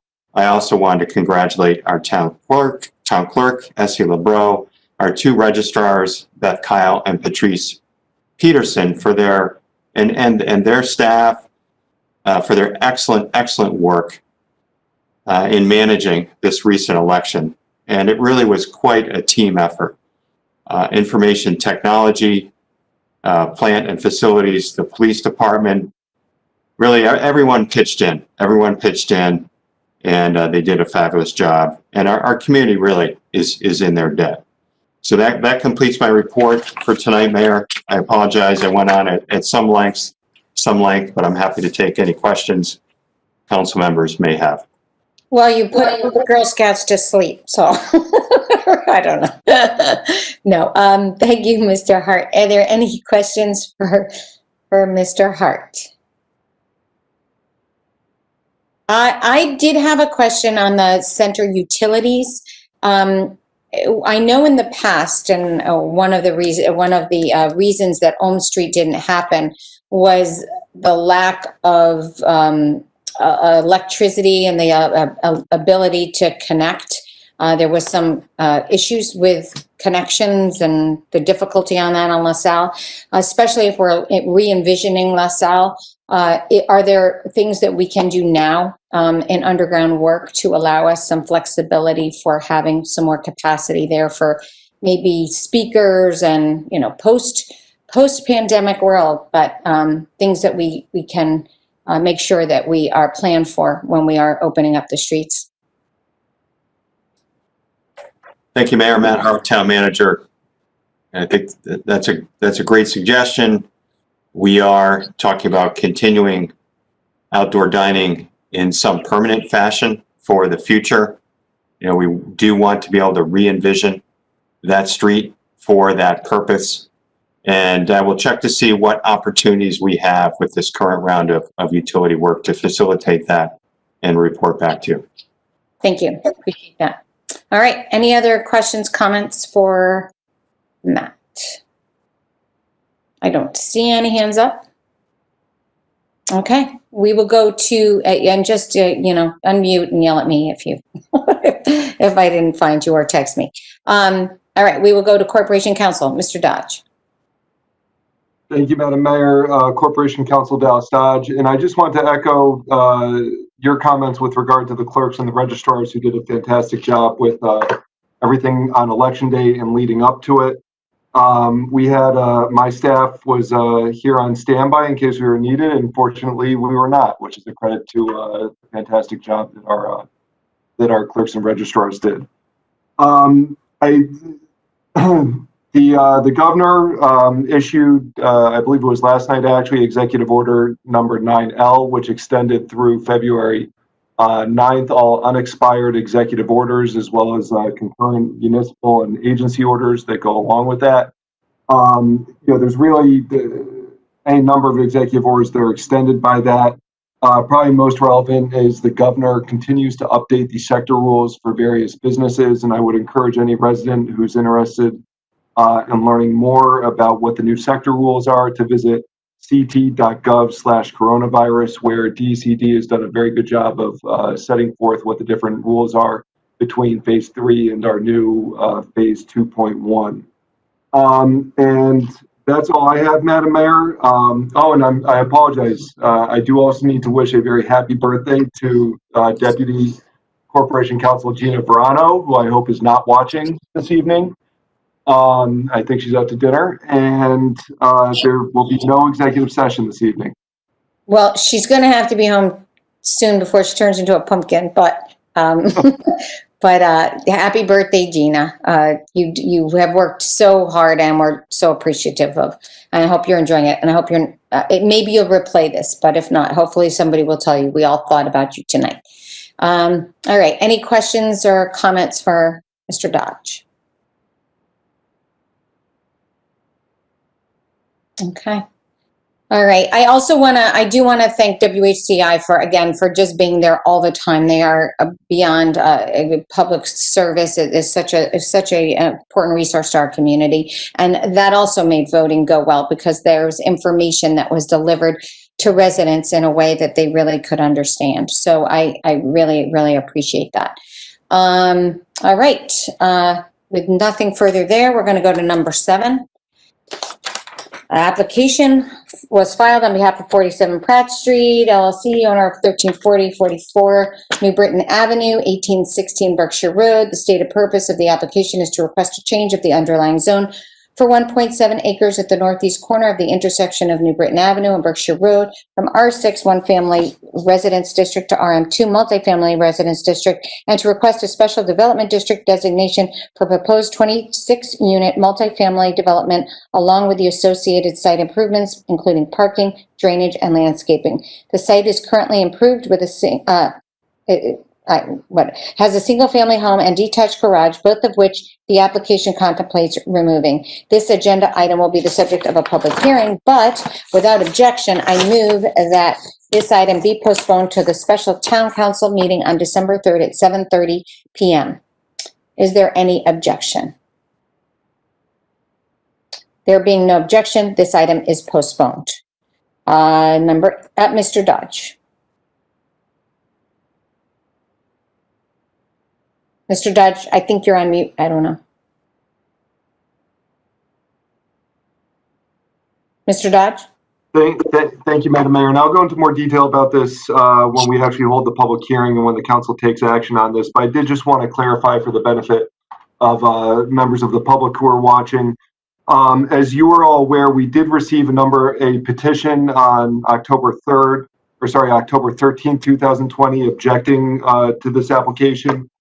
And my office concluded or advised the clerk that the petition met the requirement of our charter, that if we receive a petition from 20% or more of the owners within 500 feet of a proposed application, that it triggers a 2/3 requirement of the council in order to approve that application. I just want the council to be aware, and also for the members of the public to be aware, that we received another set of signatures on November 6th, I believe, from the same petitioner. and we're in the process of verifying those signatures. It will not change the result. They've already met the 20% threshold, which triggers the supermajority. But we will add those to the tally and let you know at the next meeting when we take this up what the precise percentage is of persons in the abutting area who signed the petition. Thank you, Mr. Dodge. All right. Any questions for Corporation Counsel? I don't see any. All right, we will go to number 8, new business, resolution appropriating $208,560 in the 2021 capital and non-recurring expenditure fund for the upgrade of permitting software. Mr. Hart, would you like to talk to this? Thank you, Mayor. Matt Hart, Town Manager, and joining me in the discussion of this item is Tim McLochie, our building official, as well as Peter Privatera, our Chief Financial Officer. But I will start off. We are seeking council approval of this resolution, appropriating this sum from our capital non-recurring expenditure fund, and we do have the funds available there to upgrade this permitting software. Why are we looking to do that? You know, there are several key reasons. We started utilizing the CityView software program back in 2008. And my understanding is that there have been minimal updates since that point in time. And I think during the pandemic, we have realized all the more how important it is to be able to provide our services in a digital and electronic manner. So we would like to upgrade this system in order to, number one, improve our customer service, and we think we can do that significantly. But then secondly, to make us more efficient and effective in terms of how we do business. So through you, Mayor, I'd like to next turn to Mr. McLochie, who can add to my comments, talk a little bit about why we're recommending this and why we think it's so important. Thank you, Mr. Hart. Mr. McLochie, just state your name and your title for the record. Thank you. Thank you, Madam Mayor. My name is Tim McLochie, building official for the town of West Hartford. And as Town Manager Hart mentioned, this is to appropriate funds for permitting software. It's also for the engineering division, planning division, and we'll be able to collect fees and work with the fire marshal's office. So the funds that we're seeking are for online permitting for our office and for community development in general. We're looking to do this because, as my colleague Kristen Gorski mentioned, we have quite a few businesses moving into town. We also take care of 80% of the community, which is the residents, for permitting. And what the pandemic made us realize even more so is that it is difficult to operate or work in construction or business or permitting when we're kind of closed down. We have limited access, and having the ability to take online permits, besides permits just through the mail and through the window that we have, would be beneficial. What we're thinking is that we can cut down wait times up to 75%. We would see a decrease in square footage, possibly for retention. As Essie knows, we have quite a few freedom of information requests. Once the information is uploaded and goes online, we'll be able to have freedom of information requests happen 24/7. Anytime anybody's looking for information, they'll be able to access that online through the multiple departments. So this would be a benefit for contractors for working. It would also include allowing us to do online scheduling or phone scheduling. And so you'll be able to look up a permit. You'll be able to schedule your inspection online with no interaction at any time that you would like or a contractor would like. So the benefits of this to get us into the future, as Town Manager Hart mentioned, we have had CityView since 2008, and we haven't really had a lot of upgrades to it. I did want to mention that this is an upgrade of our existing system.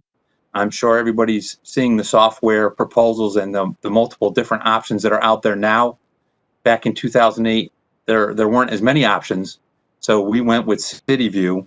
And the cost of the increase that we're seeking for this is kept down because this is an enhancement of a current program, not having to upload our information and our data back into a new system. We're utilizing the same system and adding a couple modules onto it. So there are other options available now. However, during the pandemic training, the information's already in our system. This would be an enhancement of a current system, which would, it is a substantial cost, but it's kept down because we have the information already uploaded and we're already using this system. Thank you. I have one quick question. How long will it take to install if this is approved? And when do you think you would be up and running with this new system, or the enhanced system? Sorry. Yes, Madam. Tim McClochie, building official again. I'm getting estimates of 3 to 6 months. I'm thinking closer to the 6 month scale to make sure that we have it 100%. I want to make sure that we get this 100% right. That's also a time savings. If we were to switch applications to another provider, and again, there are several out there, that would take up to a year. So I'm looking possibly the 3 month range. I think more or less realistically would be the 5 to 6 month range. And then we would be not only online permitting for building inspection division, but also planning, engineering, collect fees for the fire marshal's office, and also scheduling inspections. That would all happen at that time. So I would think 6 months would be the max that we would be able to do that. Okay, thank you, Mr. McClochie. And this is Mayor Cantor again. Will there be any downtime for because you're actually using the same system to enhance the new system? Tim McClochie, again, building official. No, we're trying to set it so that we won't have downtime. We're trying to catch up with our staff that we have now and part-time help, catching up to a point where we can make this transition, still be able to accept window or back when we get to normal times, counter serve, but we'll be able to make this happen without it really being noticed. Okay, thank you. Is there any other questions for Mr. McClochie? We can go to Mr. Privatera next. Mr. Gold. Just have a quick comment and then a question. I mean, obviously, this forward thinking into technology is essential for the development. So thanks, and it's great idea. Just you talked about this cost. Is there an annual cost built in that will continue on above and beyond this the 200,000 that? Thank you, Mr. Gold. Mr. McClochie? You might be on mute. Tim McClochie, building official. There is, and Peter may be able to talk a little bit about that. Can you hear me? Yes, we can. Thank you. Thank you. We'll have Peter answer that. Are there any other questions for Mr. McClochie? Ms. Fay. Thank you, Mayor Cantor. Mary Fay, Town Councilor. Just really quickly, do you have a comparison with what other towns are using? So, for instance, is this comparable to what the other towns are using, or did they go out and purchase a brand new, software package altogether? Just a little leery, since we bought a finance package and had to go to a new one in a relatively short period of time. Is this sustainable that we'll be able to, keep it in place for quite some time, or is this just a stopgap in between, or where we'll have to switch gears down the road? I was just wondering what the other communities use and how long you foresee this $200,000 upgrade being in place for. Thank you. Thank you, Ms. Fay. Mr. McClochie? And Tim McClochie, building official. I see we pay an annual fee currently now that's in the $35,000 to $37,000 range. This will add a little to the annual fee. However, the annual fee is a typical fee that the other towns do pay. Most of them haven't had a computer software system as long as we have. So CityView has been around about the longest, but not specifically in Connecticut. There aren't a lot of CityView clients in Connecticut. It was a high-end program at the time, and it's still a high-end program. So other municipalities that are using software had to start from the beginning and migrate all their information up. There's also a fee for that, which is comparable to the fee that we're paying. Their startup fee is a lot higher, but the annual fee is something that we'll have to pay no matter what program that we go with. But it should be sustainable, and I couldn't see anything changing besides the minor upgrades to what we already have. Thank you, Mr. McClochie. Anything further, Ms. Fay? Okay, any other questions for Mr. McCloskey before we go to Mr. Privatera? Okay, Mr. Privatera, to you. And name and title for the record. Thank you, Madam Mayor. Pete Privatera, Chief Financial Officer for the town. I think as Tim said, we're already paying an annual maintenance fee. I think this is going to go up by about $15,000 only because we're expanding the service to include planning, zoning, engineering. And when we first talked about this, when the town manager approached us to talk about how we can do this, we did look at other software packages. Tim did look at other software packages, but we decided to enhance what we have, especially given the fact that it's going to be an open portal. It's going to replace all paper with electronic permitting. All of the applications can be electronically applied for. We can collect permit fees online. Drawings and maps that have to be submitted, now that can be done electronically as well. And the database that's going to be created, the digital database, can be shared between planning, engineering, fire marshal's office, building official's office, and anyone can go on. It's going to be an open portal. Anyone can go on and click on any property and see, have there been any permits pulled? What's the status of the permits? What changes have taken place over a certain period of time? So we felt this is the most economical and efficient way to go. And I do want to mention as well, when we were talking to the sales rep, he had told us that a couple of jurisdictions that are in different states are pursuing FEMA reimbursement on this. So that's one thing we might pursue. If this appropriation gets approved, we're going to sit down with the company, and they're going to walk us through an application process that some other jurisdictions have applied for. So, I mean, there is an outside chance that we might get some funding out of this as well. So again, and Tim can speak to this, but he's worked with Cityview for a while. So, rather than recreating the wheel, we just thought we'd build it up and modernize it. And that's where we stand right now. Thank you, Mr. Privatera. Any questions for Mr. Privatera? I will just speak to the many calls that come in to the office, often to me, are about this kind of a situation where people don't know where their permits, when they're, or they're trying to accelerate a process, communicate, see where things are. So this really will be, I think, a big benefit, a big step in customer service for our residents, our businesses, and really support staff and streamline their work. So I think this will pay back itself very, very quickly. So thank you for that. And especially if you get FEMA as some kind of reimbursement for this, would be amazing. All right, any other questions or comments? Okay, we will go to, I move adoption, and we will go to roll call. Ms. LeBron. Ms. Blanks. Yes. Ms. Cantor. Yes. Mr. Davidoff. Yes. Ms. Fay. Yes. Mr. Gold. Yes. Ms. Kerrigan. Yes. Mr. Sweeney. Yes. Mr. Winograd. Yes. And Mr. Williams. Yes. It's unanimously approved. Thank you. Wonderful. Thank you, Ms. LeBron. Thank you, Mr. McCloskey, and Mr. Privatera for joining us. I appreciate that. Okay, we go to 8B, resolution amending the fiscal year 2020-2021 budget of the Community Development Block Grant Fund. Mr. Hart. Thank you, Mayor. Matt Hart, Town Manager. We are seeking council approval of this item.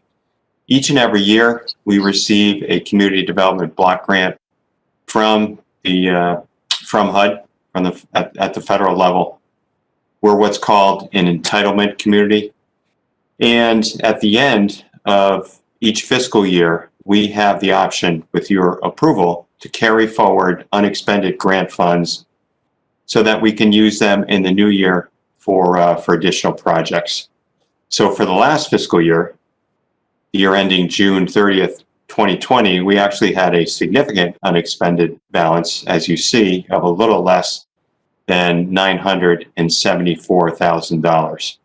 So we are seeking your approval of this resolution, and we anticipate that we would be able to utilize this funding in full during this fiscal year for some important projects at Wolcott and Eisenhower Park. We can even use it for paving projects in eligible areas of town. So that's my quick summary. Mayor, happy to take any questions council members may have. Thank you, Mr. Hart. Any questions on this item for Mr. Hart? The magnification of what this grant does to communities around the country, but also to our own community, is really important. So I'm glad that we have been very good managers of this program, and I'm happy to support this. Anything further? All right, we will go to roll call. Ms. LeBron. Ms. Blanks? Yes. Ms. Cantor? Yes. Mr. Davidoff? Yes. Ms. Fay? Yes. Mr. Gold? Yes. Ms. Kerrigan? Mr. Sweeney? Yes. Mr. Winograd? Yes. And Mr. Williams? Yes. It's unanimously approved. Thank you. Ms. LeBron. Resolution appropriating $20,052 in the fiscal year 2020-2021 general fund budget for the purchase of 12 LifePak 1000 defibrillators for the West Hartford Police Department. I move we adopt. Mr. Hart? Thank you, Mayor. Matt Hart, Town Manager. We are seeking your approval of this resolution. It will allow us to purchase this equipment and replace what we already have. Just a very short background for you. Our police department does, as you know, operate a police bicycle squad. It's part of our patrol division. All the members of that squad are certified as an emergency medical responder or an EMT. They're very highly visible in our community. And one of the things that the bicycle squad does is we provide instruction to police officers in other departments who are looking to become a certified mountain bike association officer. So we do take in some revenue because of the courses that we conduct and the courses that we hold. So we are recommending that we use a portion of the monies that we take in for that purpose to purchase 12 of these AEDs. So this will not have any impact on the general fund, and the newer equipment will allow us to replace older model police vehicles AEDs, and they have proven to be a very valuable tool, life-saving tool for the members of our department. So respectfully requesting your approval. Happy to take any quick questions you might have. Thank you, Mr. Hart. So these are not defibrillators for public. These are not our public defibrillators. Those are, I think, maintained by the fire department. Is that correct? These are specific to police. Matt Hart, Town Manager, that is correct, Mayor. These are specific, these would be utilized in our police cruisers. Okay, thank you, Mr. Hart. All right, creative arrangement too. I think that's terrific. All right, any comments or questions on this item? All right. I move that we adopt and we'll go to roll call. Ms. Brown. Ms. Blanks? Yes. Ms. Cantor? Yes. Mr. Davidoff? Yes. Ms. Fay? Yes. Mr. Gold? Yes. Ms. Kerrigan? Yes. Mr. Sweeney? Yes. Mr. Winograd? Yes. And Mr. Williams? Yes. It's unanimously approved. Thank you. Thank you, Ms. LeBron. Then we will go to announcements, and I will start and see if anyone has anything else. Wallet Hub ranks West Hartford among best small cities, and oh my gosh, it honestly keeps moving. I'm sorry. Ugh. 20 Connecticut communities are among the top 50% in a ranking. I can't, it keeps moving. This is terrible.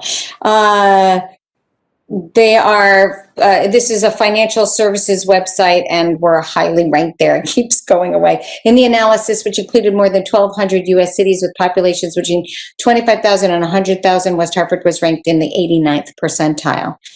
Great Schools College Success Award 2020. Great Schools College Success Award recognizes 2,158 high schools, representing about 21% of eligible public schools across 29 states. The award honors public high schools that have successful track records of going beyond simply graduating seniors, but having them enroll in college and succeed once they get there, including those that beat the odds by serving better.